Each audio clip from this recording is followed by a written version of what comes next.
All right, I'm just testing. Just testing out the live stream. Yeah, no problem.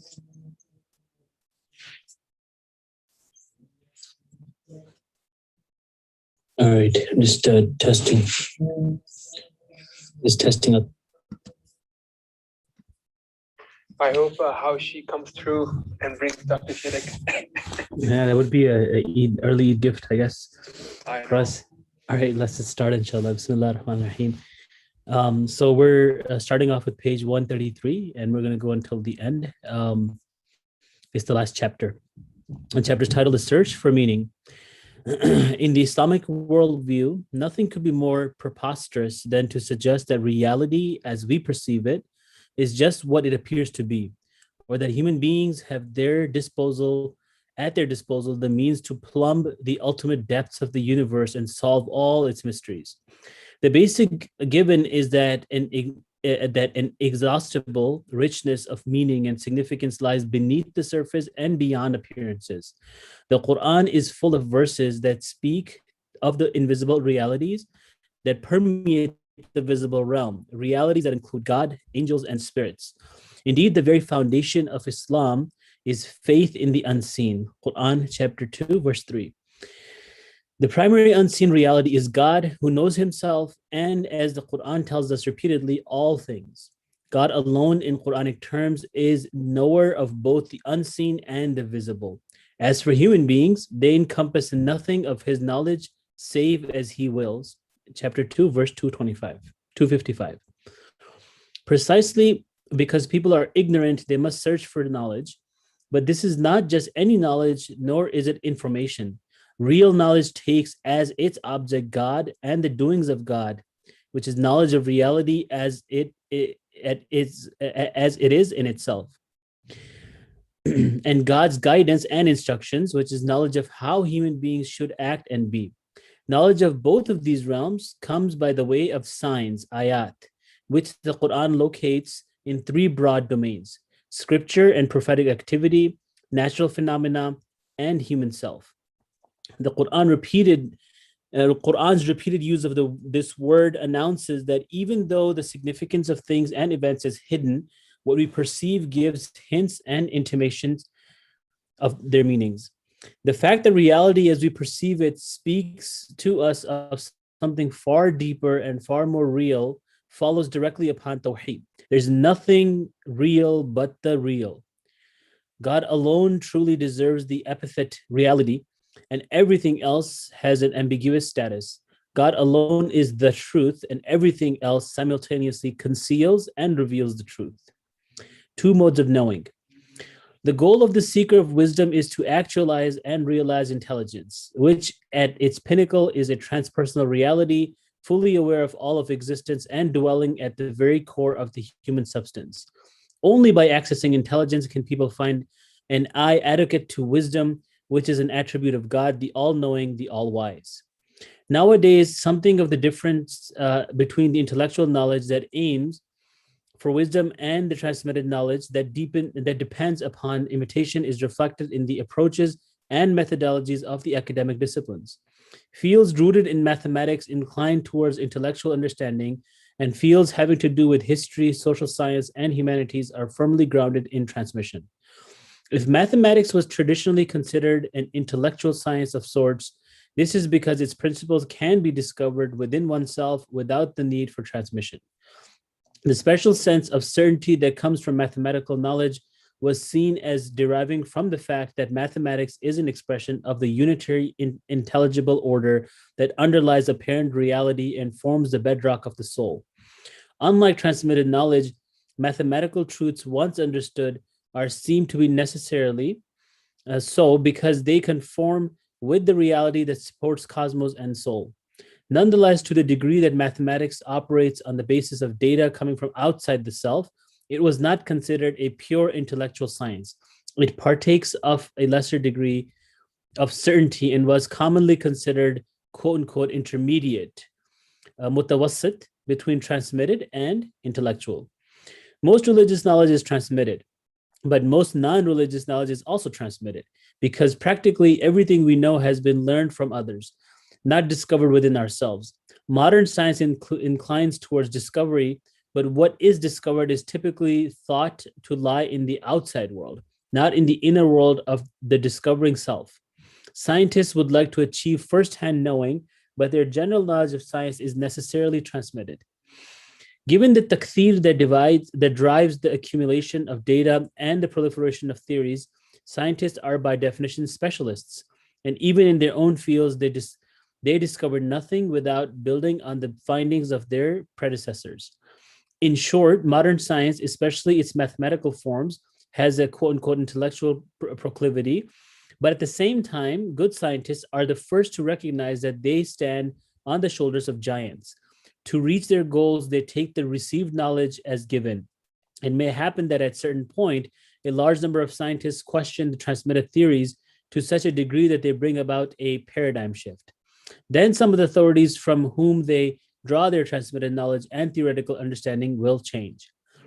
True intellectual knowledge is altogether different. It is not achieved by standing on anyone's shoulders, only what is known in the depths of the soul.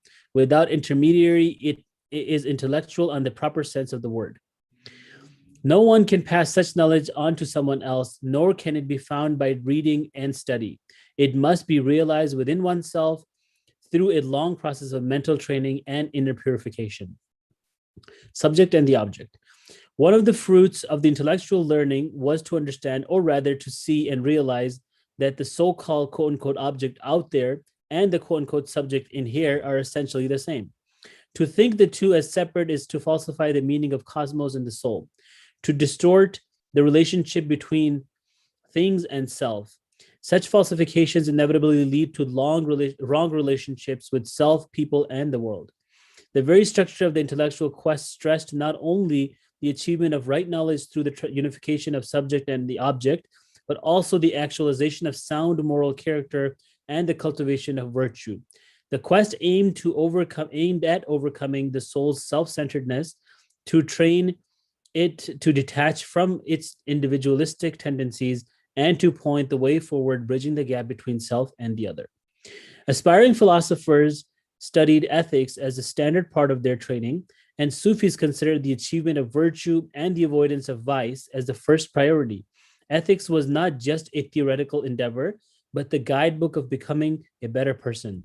At the same time, it was always taken for granted that correct activity, ethical, moral, and virtuous action depends upon correct knowledge of the world, and correct knowledge of the world depends upon knowing the contingent and the convergent reality of soul and cosmos.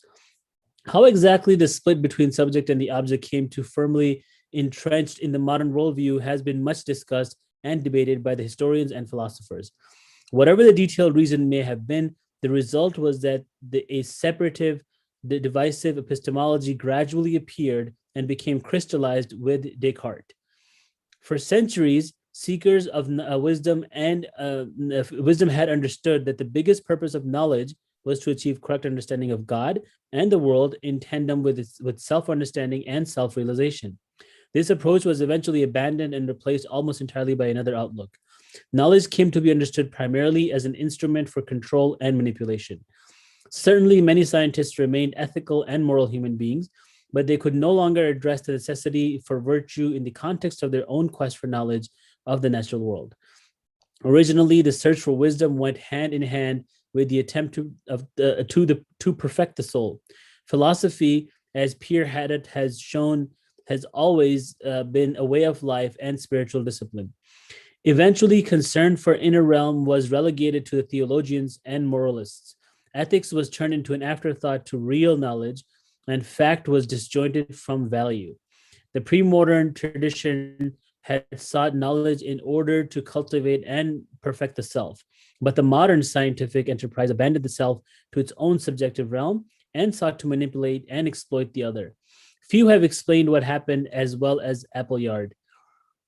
In drawing a few conclusions, he remarks, science trapped us all in our private reasons. It divided us from our world, locked us in the armored turrets of our consciousness. Outside was an alien landscape, which was either illusory or meaningless. Inside was the only possession of which we could be sure. The continued anxious chattering of our self awareness. Our souls were removed from our bodies. The worldview. The intellectual tradition held that the goal of study and learning was not to achieve a specific knowledge or to solve specific problems. Individualistic and specifying motivations were seen as diversions from the cultivation of the soul and realization of selfhood. One could not love wisdom, which was none other than the wise, by aiming to understand this or that, by attempting to achieve limited and defined goals. This is precisely what Avicenna meant when he says, knowers desire the real, the first, only for his sake, not for the sake of something else. Only accessing the intellect, the radiant light of the infinite God, allows for full actualization of the self and full understanding of the world. What then is the selfhood that seekers of wisdom were striving to realize? This is the question I now need to address, with the caveat that true and real knowledge of selfhood is inaccessible to any but self. There's no object out there to be known. In knowledge of self, subject and object, knower and known are the same thing. In knowledge of self, subject and object, knower and known are the same thing. Moreover, any oral or written expression of self-knowledge can only be received by the way of transmission. The only locus of intellectual knowledge is the knowing self. Transmitted expressions can at best point the soul in the right direction. To suggest the nature of the self, we need a context in which discussing it makes sense. This is precisely the role of a worldview. The modern day outlook on things, whether or not we accept the common idea that it is collapsing, does not provide an overview of the whole of reality, since real knowledge has been reduced to what can be verified empirically. Such verification, however, depends upon establishing some control over the object, a control that can only be obtained when subject and object are seen as distinct. Only external controllable realms of reality are considered real, which is to say that reality has been reduced to the visible realm. The infinitely vaster realm of the unseen is simply ignored. Traditional worldviews are marked by a grandeur of scope that puts the invisible dimensions of reality at center stage. Their cosmological schemes have been open-ended or could easily be understood as such by those who appreciate the language of symbolism and signs, contra the opinion of those who see the medieval Christian universe as quote-unquote closed. In traditional worldview, there are no limiting horizons because any depiction of things must be recognized as a visible and inadequate representation of the invisible. Phenomena are not opaque, rather they are transparent because they point to the infinite, whether it be called God, Brahman, the Buddha, nature, or Tao. From the standpoint of the intellectual tradition, the intuition of Tawheed drives every quest for knowledge. All seekers of knowledge already understand at some level of their being that things are coherent, unintelligible, and interconnected. Any healthy mind knows the universe is held together by a single reality. The very word universe points to this intuition. Even discussion of a multiverse is rooted in the unifying theory vision of human intelligence. The modern scientific enterprise illustrates the omnipresent intuition of Tawheed because it is built on the assumption that knowable laws govern the universe. Any talk of laws and knowability presupposes the notion of interconnection, interrelatedness, and ultimate wholeness. If some scientists choose to deny ultimate unity, they do so because it cannot be proven empirically, but their endeavors belie their words.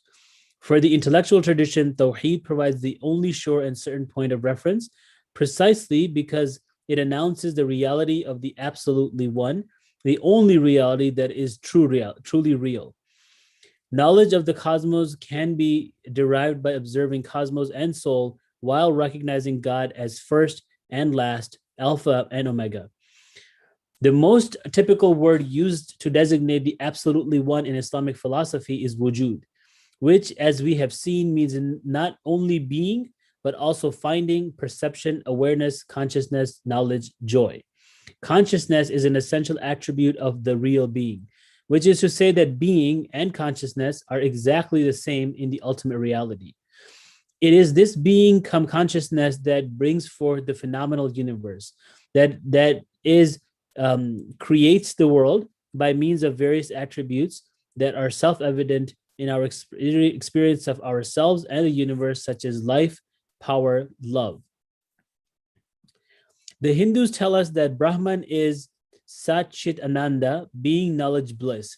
Sayyid Hussein Nasr has remarked that we can see an equivalent of this Sanskrit expression in the three Arabic words wujud, wijdan, and wajd, being, consciousness, ecstasy, all of which derive from the same root word waw, jim, and dal, though each word stresses a different implication of the ultimate reality.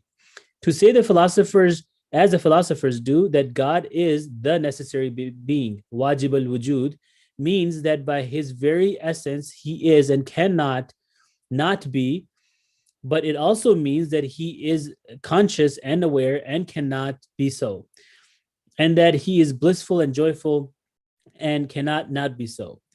These three attributes, being, awareness, bliss, then give a rise to the all existential qualities that cause the world to coagulate out of nothingness. The first reality that the supreme reality brings into existence, the intellect or spirit, is as similar to that reality as any contingent thing can be. It is aware with contingent awareness of all that may possibly be. The real gives rise to multiplicity by means of this first contingent reality. But the universe appears gradually, and as it moves further from its origin, becomes ever more diminished, just as the intensity of light decreases in keeping with its distance from its source. This diminution of reality occurs in a series of stages that are enumerated in a variety of ways. The basic understanding is that the cosmos is coherent, ordered, layered, and directional. There are degrees of reality, some closer to real being, some further away. Closeness to the real is judged in terms of the degree of participation in its attributes, that is, by the intensity of a level's unity, life, consciousness, power, will, compassion, wisdom, love, and so on. Distance from the real is judged by the weakness of the same attributes. Ultimately, the traces of being, consciousness, bliss become so attenuated that the process can go on no further, so it turns back upon itself. Muslim cosmologists see the universe as bidirectional, eternally coming forth from the real and eternally receding back into the real. It is at once centrifugal and centripetal. The real is absolute, infinite, and unchanging, and everything else is moving, altering, and transmuting. All movement is either toward the real or away from it. The direction of movement is judged in terms of the increasing or decreasing intensity of the signs and traces of the real that appear in things. In this universe that is forever coming and going, there is no place for the stark dualisms that characterize so much of the modern thought. In the more sophisticated cosmologies, reality is understood in terms of continuums, spectrums, complementarities, equilibriums, balances, and unities. Spirit and body, heaven and earth, past and future, local and non-local, are all understood as relative and complementary terms. Moreover, whenever a duality is discussed, there is typically a third factor, intermediate between the two, which plays the role of an isthmus or barzakh, something that is neither the one nor the other, but allows for interrelationship. There was no terminology to express the stark dichotomies that Western thought has seen between quote unquote natural and supernatural, or quote unquote mind and body, or quote unquote spirit and matter. Everything natural has supernatural dimensions, and everything bodily is permeated with spirit. On every level, the universe is infused with signs and intimations of unseen things. There can be no absolutes in any realm of the observation. The only absolute is God, the one who is unseen and unobserved by definition, the self. From the perspective of the philosophical tradition, the deepest root of the human self is the first intellect, which knows every potentiality of phenomenal existence. It is this intellect that gives birth to the universe in a centrifugal process analogous to the diffusion of light. As for the simultaneous centripetal movement, it appears wherever we look, especially in plants and animals, both of which show forth life and awareness. Life it needs to be remembered, actualizes a more intense degree of reality than lack of life. Life is an attribute of the real, and among its traces are coherence and integration. In contrast, lack of life pertains to relative dispersion and incoherence. Moreover, life does not exist on the same plane as dead, inert material things. We cannot analyze life per se, only its activities, signs, and traces. Life is already, in a profound sense, unseen and spiritual. Because life escapes fixity, it is less amenable than bodily things to a mathematical analysis and technological manipulation. It essentially its essential invisibility helps explain why biology can never be a quote unquote hard science, and why medicine will always be faced with the problem of determining the moment of death. Our only real knowledge of life is firsthand, inside ourselves, but where exactly do we know life? Life is essentially invisible and non localizable. And this is even more true for awareness, which embraces the reality of life but simultaneously pertains to a higher level of being, further removed from the inanimateness and closer to the first real. Animal awareness, however, has severe constraints that become apparent as soon as we meditate upon the differences between humans and animal possibilities. In effect, animals cannot transcend nor reflexive awareness of their environment.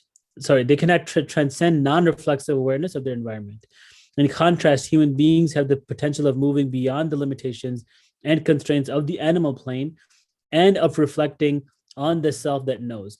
In other words, human beings can aim for freedom from their environmental limitations, not just physical limitations, but also social, political, and psychological limitations. Much more profoundly, they can strive for freedom from all limitations and all constraints. To do so, they need to extirpate what the Buddhists call the three poisons: anger, greed, and ignorance. The basic impediments of freedom are imperfections of the self, its failure to actualize its own reality. Ultimately, as Hindus well know, freedom or moksha is a name of true and realized human selfhood. This is precisely realization which is achieved by freeing or disengaging the jarrud, the self, from everything else that is less than itself. Inanimate things, plants, and animals are limited and therefore definable. Human beings are definable only in as much as they live beneath themselves. Any definition of human nature pertains to a level of being that lies beneath true selfhood. Definition pertains to realms that are essentially limited, such as the inanimate, the vegetal, the physiological, the animate, and the psychic. Consciousness is not essentially limited. It itself is a subject that perceives limits, boundaries, and definitions. Strictly human modalities of being pertain to a pure consciousness and a pure awareness. The true human selfhood cannot be defined, yet it gives rise to every distinction and differentiation. Those human beings who fully realize their own selfhood, their innate, unlimited intelligence and consciousness, thereby gain freedom from every constraint. It can also be said that there is no definition of the human self adequate to taking control of it and putting it to use. The self in itself is always free, despite the external constraints and controls that may be placed upon the bodily and animal planes of the human nature, and despite the internal ignorance and illusion that typically veil the self from seeing things as they are and knowing its own freedom. Epistemologically, this means that true human selfhood cannot be the object of transmitted knowledge. It can only be known by direct, unmediated knowledge. We cannot know ourselves by reading about ourselves, carrying out controlled experiments, listening to what other people have said about us, or examining what we perceive of other people's selves. We can only know ourselves inside ourselves and without the intermediary of any instruments. These instruments include not simply scientific devices, but also the five senses, imagination, and thought, all of which are tools of the self. In short, human self per se dwells in the realm of being that transcends its own instruments. With even more reason, the source of the self, which is the first real, is inaccessible to the instruments of the self and even to the self itself. As the Sufis put it, none knows God but God. Any real knowledge of God is simply the omnipresent God knowing himself through the human self, which is ultimately the first intellect, the radiance of the divine light. Meaning. Let me now turn to the question implied by the title of this chapter. How does one search for meaning in an intellectual tradition? It needs to be stressed that meaning is found by knowing self inside itself, not outside. There is no meaning out there over and apart from the observer. It is absurd to suppose that anything in the world can have a meaning apart from a self that is observing and understanding. The connection between observer and observed goes back to the rootedness of all reality in the one reality, which is being, consciousness, bliss. We can understand this by signifying that God is object, being, subject, consciousness, and the living union of subject and object, bliss, at one and at the same time. In the universe, we initially perceive things and perceive these three aspects as the one as distinct. The goal is to see all things as they truly are, and this demands reuniting the three aspects. In the universe, as we normally perceive it, subject and object are disjointed. The fact is, however, that the universe as object independent from a subject is not even there. I do not mean to suggest that universe is contingent upon us as observers. Rather, it is contingent upon the necessary being, the real knower, Brahman Atman, the very being of the universe that derives from the qualities and the characteristics of the real, whose traces it displays. The universe exists only as a sign of the real, who knows it, perceives it, and understands it at every stage of its unfolding. In the last analysis, the universe has no existence save as an epiphenomenon of God's knowledge and consciousness. As some Sufis put it, the universe is God's dream, and as the Vedantists say, all is Maya, Maya's illusion. The question of the search for meaning then comes down to this. Can we know the meaning of the universe or any object within it without knowing the meaning of the real? Can we know the meaning of the dream without knowing the dreaming subject? Can we know ourselves anywhere else than within ourselves? Certainly, we can know the meaning of some things in relation to the other things. All our disciplines provide this sort of meaning, though of course they provide it to those who understand the meaning, who find it within themselves. But what about the meaning of things as they really are, not in relation to other things, to this observer or to that observer, but to the absolute observer who is being, consciousness, bliss? What about the meaning of things as they are situated in the infinitely complex web of intersecting journeys coming from the real and returning to the real? What, in fact, is the meaning of individual jewels that stud Indra's net? Given the human selves cannot be defined, they have no fixed standpoint within themselves. They have the potentiality of defining and understanding everything beneath their own level, and they have the ability to choose their standpoint in trying to understand. This means that people can look at the universe and themselves from a vast diversity of perspectives. The historical proliferation of cultures and worldviews is more than enough to show the possible viewpoints allowing human beings to address the world and to search for meaning are beyond count. The proliferation of viewpoints, however, shows the viewers are not in fact constrained in any essential way or confined to any specific viewpoint. Hence, it is possible to step outside all viewpoints, all the ways of looking at the world that are conditioned to by history, culture, religion, and science. The great spiritual and contemplative traditions that are quote unquote intellectual, in the way that I'm using the word, are unanimous in declaring that it is indeed possible to become free of limitations and to act as a vehicle through which the unabsorbed observer observes. Human possibility transcends time, space, history, physicality, energy, ideation, the angels, and the gods themselves, though not God with a capital G in the proper sense of the word. It is precisely this possibility of transcendence that marks the highest human calling. Indeed, when a tradition acknowledges this calling, it also acknowledges that this alone is truly human calling. Every other calling turns people away from their root selfhood, which is the image of the supreme reality, if not the reality itself. Every other calling represents misdirected love. In short, the intellectual tradition maintains that the human self has the potential to go beyond every standpoint and every perspective, to step outside culture, history, and even the universe. The tradition sometimes calls the selfhood that achieves this freedom from all constraint the standpoint of no standpoint, maqam la maqam, or the point of the center of the circle of being, consciousness, bliss, nuqta wasat da'irat al-wujud. This ultimate standpoint is non-specific and indefinable, so it encompasses every specific and definable standpoint.